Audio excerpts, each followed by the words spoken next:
Thirties ఎందుకు వచ్చేసరికి తెలుగు వాళ్ళు వేరే, తమిళులు వేరే, మాకు సెపరేట్ రాష్ట్రం కావాలి అని ఉద్యమం మొదలైంది. మద్రాస్ మీద అనే నినాదంతో, స్లోగన్తో ఆంధ్ర ఉద్యమం మొదలైంది. సో భాష అన్నది కలుపుతుంది. ఇంతమంది వాళ్ళు ఇక్కడ కూర్చోపెట్టిందంటే భాష, అది మన ఐడెంటిటీ కూడా తెలుగు వాళ్ళని. బట్ అదే భాష అప్పుడు విడగొడుతుంది కూడా, తమిళ తెలుగు అని రెండుగా విడిపోవడం. ఇది ఎప్పుడు అంటే మన ఐడెంటిటీ మనకి క్లియర్గా లేనప్పుడు. మన ఐడెంటిటీ మనకు క్లియర్గా ఉంటే it's a developed society already.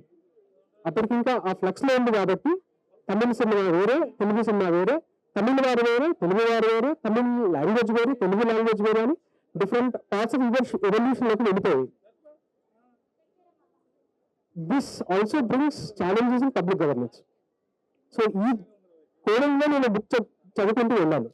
And also student of sociology. సమాజం ఎలా ఇవాల్వ్ అవుతుంది, దానివల్ల ఛాలెంజెస్ ఏమేమి వస్తాయి, దానివల్ల పబ్లిక్ గవర్నెన్స్ ఛాలెంజెస్ ఏమేమి వస్తాయి అన్న కోణంతో నేను చదువుకుంటూ వెళ్ళాను. ఇది మనకి రెలవెంట్ ఎందుకు అంటే, మార్క్ ట్వైన్ అన్న వర్డ్స్ నాకు గుర్తొస్తున్నాయి. ఒకసారి మార్క్ ట్వైన్ అమెరికన్ రచయిత ఏమంటే, history may not repeat but it rhymes. అదే ప్యాటర్న్స్ రిపీట్ అవుతూ ఉంటాయి. జార్జ్ శాంటా అనే వెస్టర్న్ ఫిలాసఫర్ ఏమన్నారంటే, those who do not understand history are doomed to repeat it. 1947 మనకి భారతదేశానికి స్వాతంత్రం వచ్చిన తర్వాత కూడా లింగ్విస్టిక్ రీఆర్గనైజేషన్ ఆఫ్ స్టేట్స్ రాలేదు. అప్పటికి భాష ప్రధానంగా రాష్ట్రం అనేది ఇంకా మన లీడర్స్ అప్పటికి ఒప్పుకోలేదు. అప్పుడే ఎస్కే ధర్ కమిటీ వేయడం కానీ, దాని తర్వాత మళ్ళీ 1948లో జేవీపీ కమిటీ వేయడం కానీ, దాంట్లో జవహర్లాల్ నెహ్రూ, సర్దార్ వల్లభాయ్ పటేల్, బహుగుణజీ పట్టాభి సీతారామయ్య గారు, వీళ్ళు ముగ్గురు కూర్చొని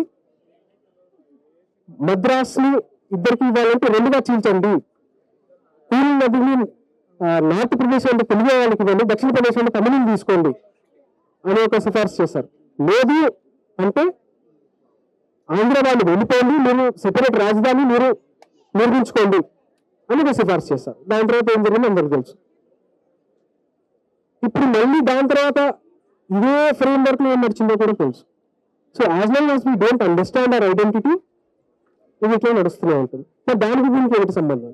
మన ఐడెంటిటీ నేర్చుకోవాలి అంటే ఫస్ట్ మనం ఎవరైనా నేర్చుకోవాలి, మన ప్రజెంట్ ఏంటో నేర్చుకోవాలి. అంటే మనం భవిష్యత్తు నేర్చుకోవాలి అంటే మన వర్తమానం ఏంటి, మన వర్తమానం ఏంటి అంటే మన భూతకాలంలో ఏం చేసామని.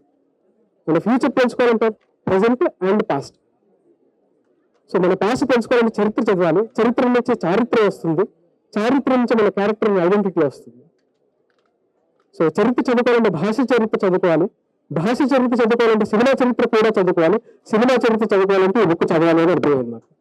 ఈ పుస్తకంలో ఇంకో గొప్ప విషయం ఏంటి అంటే, ఇది ఓన్లీ తెలుగు సినిమా మీదే కాకుండా దక్షిణ భారతదేశంలో ఉన్న 4 ప్రధాన భాషల్లో Telugu industry, Tamil industry, Malayalam industry and Kannada industry, ఈ 4 ఇండస్ట్రీలు ఒకే కాలంలో ఎలా డెవలప్ అయ్యాయి, ఎలా ఇవాల్వ్ అయ్యాయి, ఈ రెండింటి మధ్య సంబంధాలు ఏంటి అని చాలా క్లియర్ గా ఇలస్ట్రేషన్స్ పాటు రాశారు. సో 25 ఏళ్ల సుదీర్ఘ సాధన, వారి పరిశోధన గ్రంథీకరించి ఈ పుస్తకాలు మనకు అందించారు. సో దానికి కృతజ్ఞతలు పెంచుకుంటూ స్వస్తి, ధన్యవాదాలు. అందరికీ నమస్కారం. స్టూడెంట్ అంటే స్టూడెంట్ ఎప్పుడు 32 ఏళ్ల కిందట, ఇవాళ కాదు. ఆ క్లాసులో మొత్తం మీద జయదేవంత అనాయకుడు ఇంకెవరు ఉండేవాళ్ళు కాదు. అదే చెప్పబోతున్నా. మామూలుగా పిల్లలు ఎవరైనా ఏదైనా ప్రశ్న అడిగితే ఒక్కోసారి వీళ్ళు తెలిసి నన్ను కావాలని పరీక్షించడానికి అడుగుతున్నారు అని అనుకుంటాను. అటువంటి ఉద్దేశం ఏమీ లేకుండా ప్రశ్నలు అడిగే వాళ్ళలో జయదేవ నెంబర్ 1. అయితే అమాయకత్వం నిలబెట్టుకోవడం అనేది చాలా కష్టం. అది ఒక దశలో చిన్నప్పుడు ఉంటుంది, పెద్ద అయ్యకండి మనం తెలివి మీరుతూ ఉంటాము.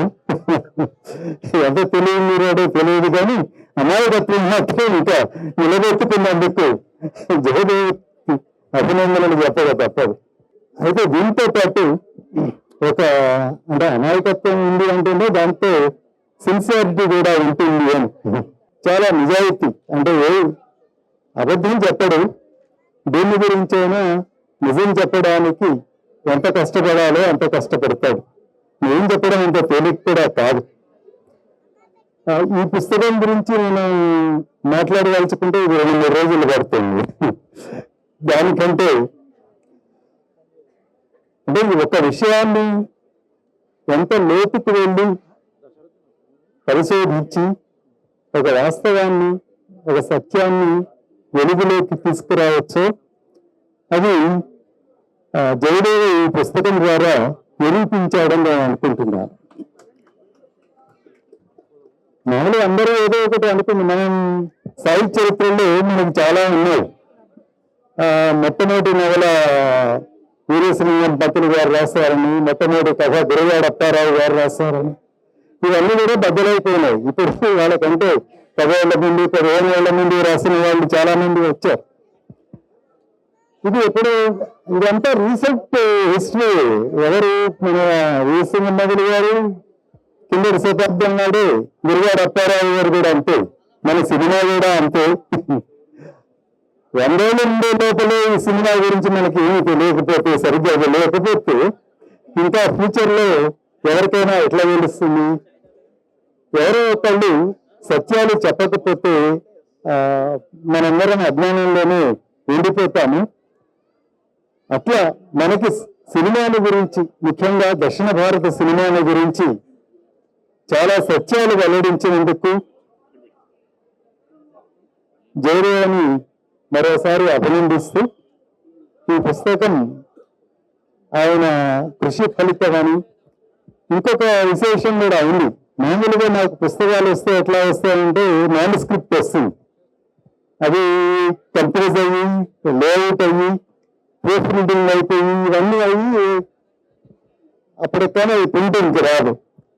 ఈ పుస్తకంలో ఎన్నో ఫోటోలు అవన్నీ ఉండడం వల్ల ఆ లేఅవుట్ ప్రక్రియ అంతా కూడా జయదేవే చేయించుకున్నాడు.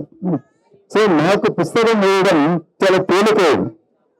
అది రెడీమేడ్గా వచ్చింది, డైరెక్ట్ గా ప్రెస్కి వెళ్ళేటట్లుగా వచ్చింది.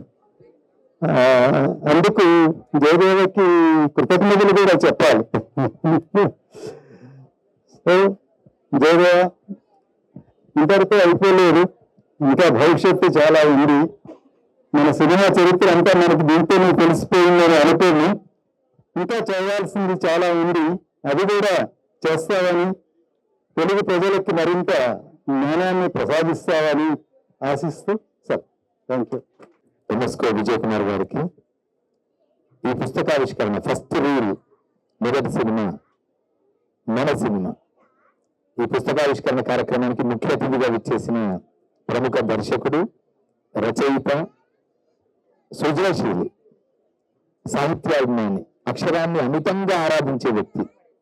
ఎక్కడ ఏ అక్షరం కనిపించినా, ఏ వాక్యం కనిపించినా, ఎక్కడ ఏ సాహితీ పరిపుష్టి కలిగిన అంశం కనిపించినా దాన్ని అమితంగా ఆరాధించే వ్యక్తి, ఆస్వాదన చేసుకునే వ్యక్తి, ఆవహించుకునే వ్యక్తి, సినీ సృజనశీలిగా మనందరికీ ఇప్పుడు ఆరాధ్యమైన వ్యక్తి త్రివిక్రమ్ శ్రీనివాస్ గారు. ఒక్కసారి త్రివిక్రమ్ శ్రీనివాస్ గారికి మనందరి కర్తవ్యాల మధ్య ఒక్కసారి వారికి ఈ పుస్తకావిష్కరణ కార్యక్రమానికి, ఈ బుక్ ఫేర్ ప్రాంగణానికి విచ్చేసినందుకు, రావడానికి అంగీకరించేందుకు ధన్యవాదాలు తెలియజేస్తున్నాం sir. It is from humble thanks giving to you from the department of language and culture, government of Telangana and Hyderabad book fair society రెండు వైపులా. పేరు త్రివిక్రమ్ శ్రీనివాస్ గారు నిజంగానే 3 అంశాలలో మనకు గొప్పగా అనిపిస్తారు. ఒకటి సాహిత్యం అయితే, ఇంకోటి సినిమా అయితే, ఇంకోటి మానవీయత. ఆ మానవత్వం నిజంగా చెప్పాలంటే is a good human being than that of A literary personality and A cinema film maker. So అలాంటి ఒక మంచి మనసు మనిషి చేతుల మీదుగా ఈ రోజు ఈ పుస్తకావిష్కరణ జరగడం సంతోషంగా భావిస్తున్నా. ఈ కార్యక్రమంలో పాల్గొంటున్న చంద్రశేఖర్ రెడ్డి గారు, హెచ్బిఎఫ్ సెక్రటరీ వాసు, ప్రేమగా వాసు అని పిలుస్తాను, అలాగే కందాడి కందాడి సార్ కూడా ఉన్నారు ఇక్కడ, మిగతా అందరికీ, అలాగే కృష్ణ కౌండిన్య గారికి. ఈ పుస్తకాన్ని మనం అందరం ఇక్కడ కలవడానికి ప్రధాన కారణం, మూల ధాతువు హేతువు రెంటాల జయదేవ మిత్రుడు, నాతో పాటు అంటే చాలా మీ ఇద్దరు దాదాపు కాంటెంపరీస్మి. అలాగే ఇక్కడికి ఇచ్చేసిన అఫ్సర్ గారు, రెంటాల కల్పన గారు, ఇంకా చాలా మంది ఉన్నారు రచయితలు, వాళ్ళందరికీ, అలాగే మీడియా మిత్రులకి నమస్సులు తెలియజేసుకుంటున్నా. సినిమా సృజనాత్మకతకి సాంకేతికత రెండు జోడించిన తర్వాత వచ్చిన అద్భుతమైన క్రియేషన్ సినిమా. నిజానికి చెప్పాలంటే ప్రతి కళారూపం అత్యంత ప్రాచీనమైనది. మానవుడి ఆదిమ అడుగులు వేసినప్పటి నుంచి ప్రతి కళారూపం ఉంది, ముఖ్యంగా చిత్రకళ ఉంది. దానికి ఉదాహరణ ఎక్కడో అక్కర్లేదు, మన పాండవుల గుట్ట ఎక్కడంటే భూపాలపల్లి జిల్లా, భూపాలపల్లి దగ్గర పాండవుల గుట్ట రేగొండ దగ్గరికి వెళ్తే మీకు అర్థమైపోతుంది. దాంట్లో అక్కడ ఆదిమ మానవుడి ఆనవాళ్ళు 45,000 సంవత్సరాల క్రితం నాటి ఆదిమ మానవుడి ఆనవాళ్ళు ఆ గుహలలో చిత్రాలుగా వేసిన దృశ్యాలు ఉన్నాయి. ఇంతకుముందు చంద్రశేఖర్ రెడ్డి సార్ ఒక అద్భుతమైన విషయం చెప్పారు. చరిత్ర అంటే ఏంటంటే ఎప్పటికప్పుడు రీడిఫైన్ అయ్యేది, రీస్ట్రక్చర్ అయ్యేదే చరిత్ర. లేకపోతే 1911లో దిద్దుబాటు రాసింది మొదటి కథ అని మనం అందరం నిర్ధారించుకున్న తర్వాత సందిశెట్టి శ్రీనివాస్ లాంటి వారి పరిశోధకుడు దాని కాదు అని చెప్పి బండారు అచ్చమాంబ రాసిన ధన త్రయోదశి మొదటి కథ నిరూపించేంత వరకు కూడా అది 1911 దిద్దుబాటు తొలి కథ తెలుగు సాహిత్యం అని నిర్ధారణ అనే విషయం. కానీ తర్వాత నిర్ధారణ కాస్త పునర్నిర్మించబడింది, రీస్ట్రక్చర్ అయింది. అలాగే హిస్టరీ ఎప్పుడు రీస్ట్రక్చర్ అవుతూ ఉంటుంది, రీడిఫైన్ అవుతూనే ఉంటుంది. అలాంటి క్రమంలో చిత్రకళ అనేది అత్యంత ఆదిమ కళారూపంగా ఉన్న కాలంలో భీంబేట్కా అనేది మనకు చరిత్రకారు అందరూ చెప్పింది. భీంబేట్కా అంటే మధ్యప్రదేశ్లో ఉన్న భీంబేట్కా అనే ప్రాంతం మానవుడి తొలి ఆనవాళ్ళు భారతదేశంలో ఉన్న దానికి సజీవ సాక్ష్యాలని చెప్పబడింది. కానీ దాన్ని కాదంటూ 10,000 సంవత్సరాలు 35,000 సంవత్సరాల కంటే ముందు 45,000 సంవత్సరాల క్రితమే తెలంగాణ ప్రాంతంలో ఆదిమ మానవుడి ఆనవాళ్ళు ఉన్నాయని చెప్పడానికి కావలసిన నిర్ధారితమైన ఆధారాలు ఇక్కడ పాండవుల గుట్ట, రేగొండ ప్రాంతం, భూపాలపల్లి దగ్గర దొరికాయి. ఇది చరిత్ర నిర్మాణం అయ్యే తీరు. అలాగే సినిమా కూడా సరే ఇవన్నిటి కళల రూపాలు చూస్తే వీటన్నిటికంటే యంగెస్ట్ కళారూపం సినిమా. ఎందుకంటే మిగతా వాటన్నిటి చరిత్ర సంగీతం, సాహిత్యము, నృత్యము, నాట్యము, చిందులు వగేర వగేర ఎన్నైతే కళారూపాలు ఉన్నాయో చతుషష్ఠి కళ అంటాము, అవన్నీ కూడా చాలా ప్రాచీనమైన కళారూపాలే. వేలాది సంవత్సరాల అనూచాన సంస్కృతి సంప్రదాయ వారసత్వ పరంపరగా కొనసాగుతున్నది. మానవుడి సామూహిక జ్ఞాన పరంపరకి ఆనవాళ్ళుగా నిలిచినవి మిగతా కళారూపాలన్నీ. కానీ ఒక సినిమా 1896లో లూమియర్ బ్రదర్స్ వచ్చేంత వరకు సినిమా అనే వ్యవస్థ లేదు. చిత్రాలు ఉన్నాయి కానీ చలన చిత్రాలు లేవు. లూమియర్ బ్రదర్స్ వచ్చిన తర్వాత అంతకుముందు థామస్ ఆల్వా ఎడిసన్ ఆ కినిమా అనే ఒక వ్యవస్థని, ఒక సాంకేతిక పరిజ్ఞానాన్ని కనుక్కొని ఒక నిర్దిష్టమైన వేగంతో చిత్రాలను కనుక కదిలిస్తే అది మనకు ఇల్యూజన్ క్రియేట్ అవుతుంది, ఒక ఆప్టికల్ ఇల్యూజన్ క్రియేట్ అవుతుంది. ఆ ఆప్టికల్ ఇల్యూజన్ చిత్రం కాస్త కదులుతున్న భ్రమని కలిగిస్తుంది అనే ఒక సత్యాన్ని, ఒక ఫిజిక్స్ కి సైంటిఫిక్ సత్యాన్ని కనుక్కున్న తర్వాత అప్పుడు చలన చిత్రాలనే భావన మొదలై లూమియర్ బ్రదర్స్ తో సినిమాగా రూపాంతరించి ఆ తర్వాత ప్రపంచవ్యాప్తంగా వాళ్ళు మ్యూజిక్ ని అక్కడ దృశ్యాలకి తగినట్టుగా మ్యూజిక్ ని హార్మోనియం పెట్టడం, మిగతా తబలాలు అవి పెట్టేసుకొని దానికి తగిన బ్యాక్గ్రౌండ్ మ్యూజిక్ ని ఇచ్చే దశ ఒకటి ఉంది. అంటే మూకికి టాకీకి మధ్య ఉండే దశ. ఆ తర్వాత దశలోకి వచ్చిన తర్వాత మూకిల టైంలోనే ఒక అద్భుతాన్ని ఇక్కడ మనం చెప్తాం. హైదరాబాద్ కంట్రిబ్యూషన్ ఏంటి సినిమాకి, తెలంగాణ కంట్రిబ్యూషన్ ఏంటి సినిమాకి.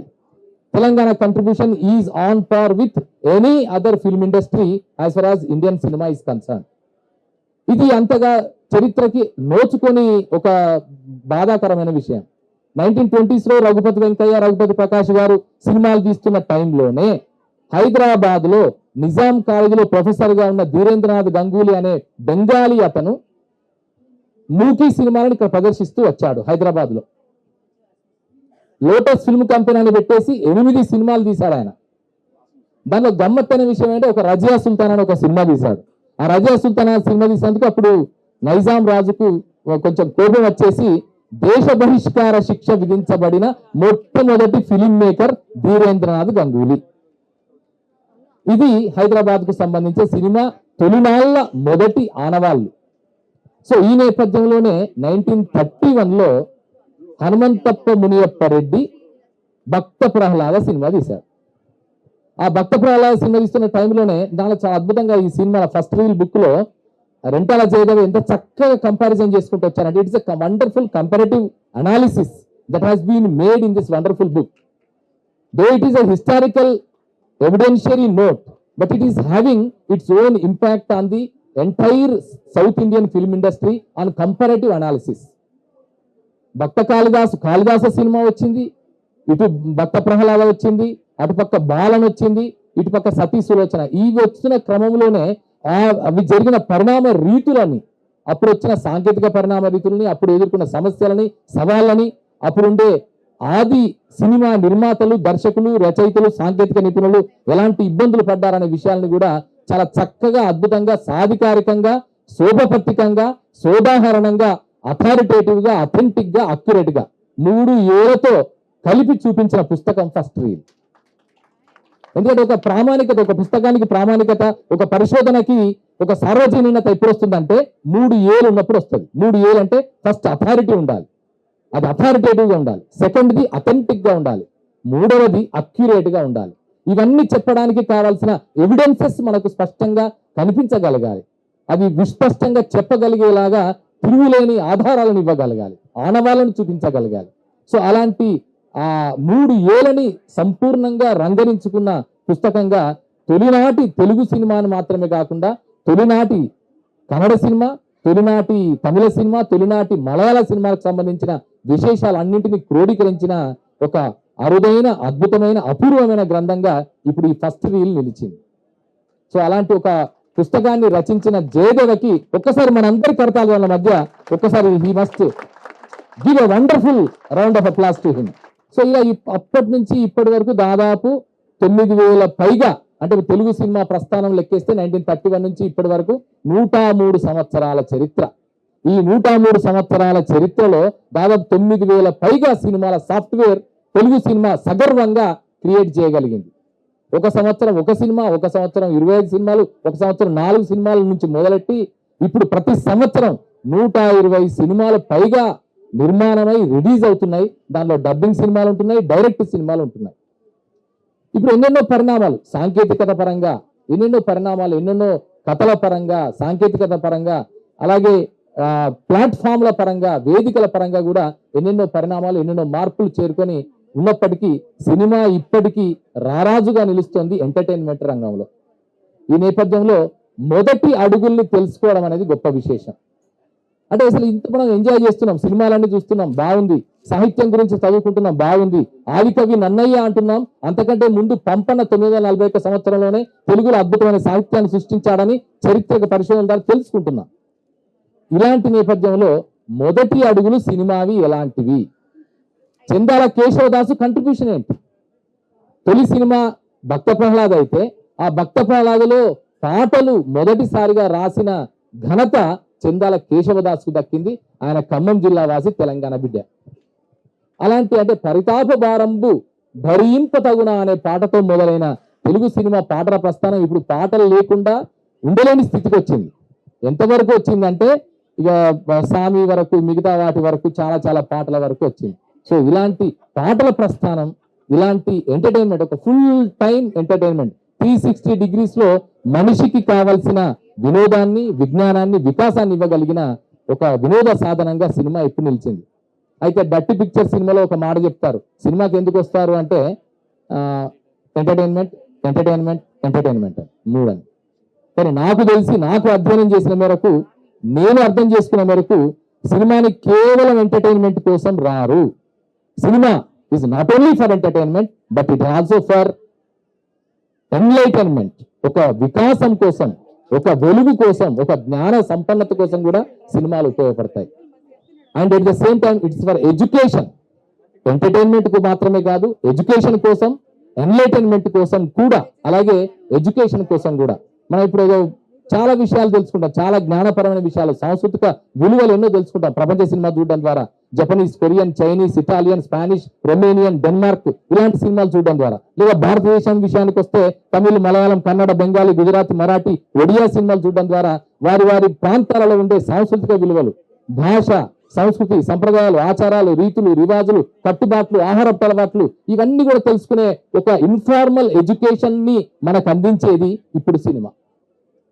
అలాగే ఇంత మాత్రమే కాదు, ఇంకొక ఉంది, అదేంటంటే expansion of our knowledge. So which ever what ever the knowledge that we have already acquired, that has to be expanded through the visual media, through the means of